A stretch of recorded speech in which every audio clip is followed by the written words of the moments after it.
आज से तकरीबन 2.5 साल पहले एक बहुत बड़ी ख़बर मैंने यहाँ ब्रॉडर व्यू के अंदर शेयर की थी आपके साथ कि रीजन के जो मुल्क हैं बांग्लादेश, पाकिस्तान, श्रीलंका, इन मुल्कों को इंडियन मिलिट्री के अंदर होने वाली तब्दीलियों के ऊपर नज़र रखनी चाहिए, क्योंकि ये डायरेक्टली इनकी सिक्योरिटी से जुड़ा हुआ मामला है। इसकी वजह यह है कि इंडियन मिलिट्री जो कि बज़ाहिर सेक्युलर है और शुरू से लेकर एक सेक्युलर मिलिट्री रही है, ये और बात है कि मुसलमान जो कि इंडिया की पॉपुलेशन में 15% से ज़्यादा है, उनका आटे में नमक के बराबर इंडियन मिलिट्री के अंदर आपको एक नंबर नज़र आता है। मिलिट्री के अंदर भी और पुलिस के अंदर भी बहुत ही थोड़े मुसलमान नज़र आते हैं, 1% से भी कम है असल में। इसी तरह जो टॉप की सिविल ब्यूरोक्रेसी है इंडिया के अंदर, वहाँ पर भी मुसलमानों की तादाद आपको कम नज़र आती है, तो ये असल में आपको डिस्क्रिमिनेशन को शो कर रहा है। लेकिन एनीवे, यहाँ पर मैंने ब्रॉडर व्यू के अंदर आज से तकरीबन 2.5 साल पहले ये इंपॉर्टेंट बात की थी कि इस पे नज़र रखें, क्योंकि जब से बीजेपी आरएसएस की हुकूमत आई है, इंडियन आर्मी को हिंदू राष्ट्र की आर्मी में कन्वर्ट करने का प्रयास स्टार्ट हो चुका है और ये काम ग्रास रूट लेवल से किया जा रहा है, नीचे की लेवल से किया जा रहा है। सितंबर 2021 में मैंने ये एपिसोड किया था कि Indian army has been turned into Hindutva force, historical betrayals with Indian Muslims. और इसमें मैंने कहा था कि India is creating Hindu army to crush its minorities in upcoming Hindu Rashtra. तो एक लॉन्ग टर्म गोल जो है आरएसएस का, वो हिंदू राष्ट्र बनाना ही है और इसके लिए उनको लंबी चौड़ी कोई मेहनत एडमिनिस्ट्रेटिव लेवल पर करने की ज़रूरत नहीं है। अगर वो चाहें तो आज भी हुकूमत उनकी है ना, आज भी कॉन्स्टिट्यूशन में अमेंडमेंट्स कर सकते हैं उस तरह की हिंदू राष्ट्र बनाने की।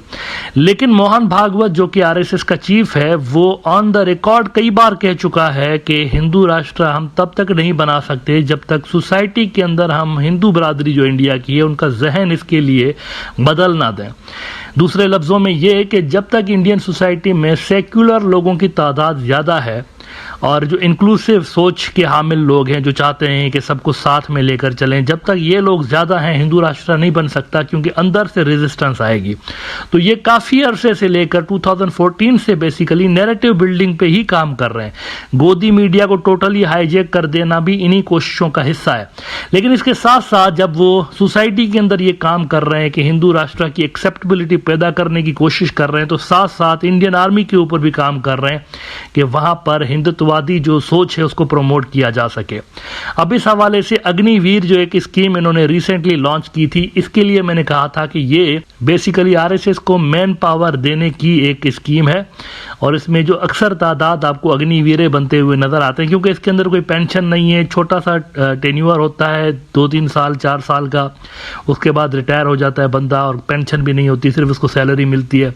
तो बेरोजगार जो बंदा है वो ट्रेंड मिलिटेंट है, असल में उसको फौज की ट्रेनिंग मिली हुई होती है। तो जब भी हिंदू राष्ट्र के किसी एरिया में दंगे फसाद होंगे तो इन्हीं में से लोगों को दोबारा से हायर करके तो उनको कंट्रोल करने की कोशिश की जाएगी, उन राइट्स को, और उनको कुचलने की कोशिश की जाएगी, बजाय इसके कि लंबी चौड़ी फौज रखी जाए।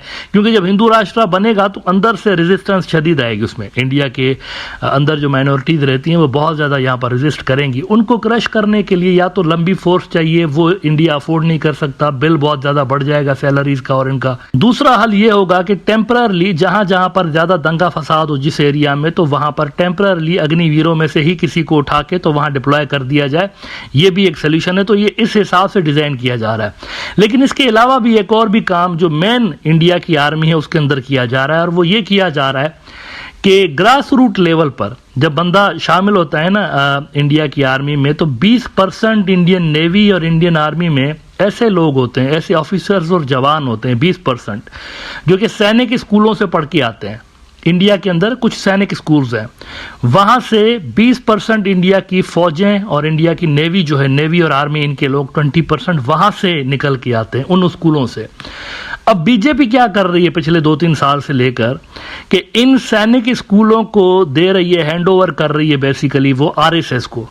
और आरएसएस का जो नजरिया है वो आप जानते हैं हिंदू राष्ट्र का नजरिया है और एक्सपांशनिज्म का उनका नजरिया है कि जी अखंड भारत था आपका, ये सारे के सारे जो इलाके हैं, पाकिस्तान वो भी असल में आपका है, अफगानिस्तान भी आपका है, बांग्लादेश भी आपका है, और श्रीलंका, नेपाल, भूटान, म्यांमार ये आपके हैं, तिब्बत आपके हैं, एक दिन आपने वापस लेने हैं असल में। तो ये जो है ना इनकी सोच है, एक्सपांशनिज्म वाली सोच है आरएसएस की। इस सोच के लोगों को सैनिक स्कूल दिए जा रहे हैं। अब ये प्रोडक्ट जो निकलेगी इस तरह का सिलेबस पढ़ के इंडियन आर्मी में जाएगी, 20% इंडिया की आर्मी में जो लोग जाएंगे वो इन्हीं स्कूलों से जब निकल के जाएंगे अगले 8-10 सालों के अंदर, तो ये इंडिया की सेक्युलर आर्मी को कन्वर्ट कर देंगे हिंदू राष्ट्र की आर्मी में, क्योंकि इनका ब्रेन वॉश पहले से ही हुआ चुका होगा जब ये सैनिक स्कूल से निकल के इंडिया की फौज में जा रहे होंगे।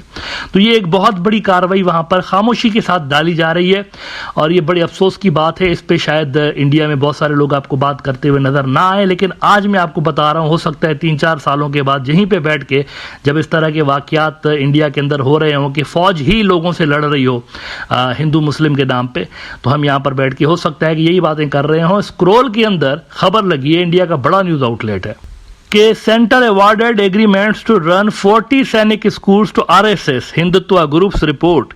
Institutes run by Christian, Muslim और other religious minority organizations were excluded, सिर्फ और सिर्फ आरएसएस को दिए जा रहे हैं। ये सैनिक स्कूल्स उनको दिए जा रहे हैं जहां से इंडिया की 20% मैन पावर आता है मिलिट्री का। और इसमें वो कहते हैं कि दी राष्ट्रीय स्वयं सेवक संघ एजुकेशनल विंग विद्या भारती अखिल भारतीय शिक्षा सनातन has been awarded 7 सैनिक स्कूल agreements.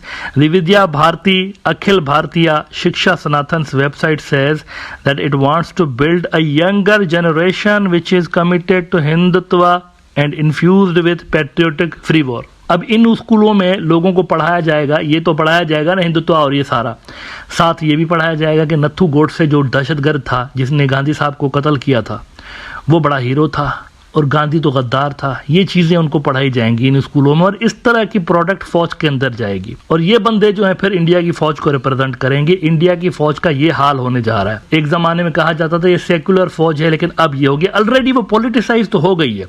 आप देखें कि अभी इनके जो एयर चीफ रिटायर हुए हैं उन्होंने बीजेपी ज्वाइन कर ली है, बीजेपी ज्वाइन कर लिए बंदे ने, अभी कुछ अरसा पहले रिटायर होकर बीजेपी में आ गए। इसी तरह से इंडियन जुडिशरी के अंदर से जजेस जो हैं जुडिशरी छोड़ के तो बीजेपी के अंदर आ रहे हैं। तो इंस्टीट्यूशंस जो हैं इंडिया के जो कि न्यूट्रल हुआ करते थे, सेक्युलर कभी हुआ करते थे, वो पॉलिटिसाइज हो चुके हैं ऑलरेडी। लेकिन आर्मी का पॉलिटिसाइज होना इस तरह से ये बड़ा खतरनाक है। अच्छा, अपोजिशन वाले इस पे आवाज उठा रहे हैं लेकिन इनकी आवाजें कोई सुन नहीं रहा और वहां पर मीडिया जो है मेन स्ट्रीम गोदी मीडिया जो है उसको तो वो कवर ही नहीं कर रहे। वो कह रहे हैं आपको क्या तकलीफ है अगर वो उनको पैट्रियोटिज्म सिखा रहे हैं लड़कों को फौज में जाने से पहले। अब ये पैट्रियोटिज्म है इनका कि दूसरी माइनॉरिटीज को आप कंसिडर ही नहीं करो कि ये इंडियन है और हिंदुत्व जो है वही असल में सही आइडियोलॉजी। ये इनका पैट्रियोटिज्म, हिंदुत्व ही पैट्रियोटिज्म है बेसिकली। शशि थरूर साहब एक बड़े कांग्रेस के नेता हैं, उन्होंने कहा है एंड आई कोट स्क्रॉल कि how on earth can this shameless government compromise India's national security and its education system in this manner. Tharoor said in a post on X, the Agniveer scheme is already an assault on the professionalism of our armed forces. यानी अग्निवीर जो हैं उनको भी उन्होंने कहा कि ये पहले वो शुरू की इन्होंने और अब ये कर रहे हैं कि 20% जहां से हमारा मैन पावर आता है फौज का, वो जो स्कूल्स हैं वो उन्होंने हिंदुत्वादी कर दिए। अब ये इंडिया की नेशनल सिक्योरिटी के लिए तबाहकुन होगा। इससे होगा ये लॉन्ग टर्म में कि जब इस तरह की कचरा प्रोडक्ट जाएगी फौज के अंदर, कचरा प्रोडक्ट जो कि नथु टेररिस्ट को हीरो और गांधी साहब जैसे बेहतरीन लीडर को विलन समझ रहे होंगे और इंडियन माइनॉरिटीज को वो कोई चीज ही नहीं समझ रहे होंगे, जब इस तरह का कचरा उधर जाएगा फौज के अंदर तो ये फौज बेसिकली लड़ रही होगी माइनॉरिटीज के साथ ही और इससे फिर वो जो अलहदगी पसंद सेपरेटिस्ट फोर्सेस है इंडिया के अंदर वो मजीद तगड़ी होंगी, जिससे फिर डिसइंटीग्रेशन का जो अमल है इंडिया के अंदर वो तेज हो सकता है।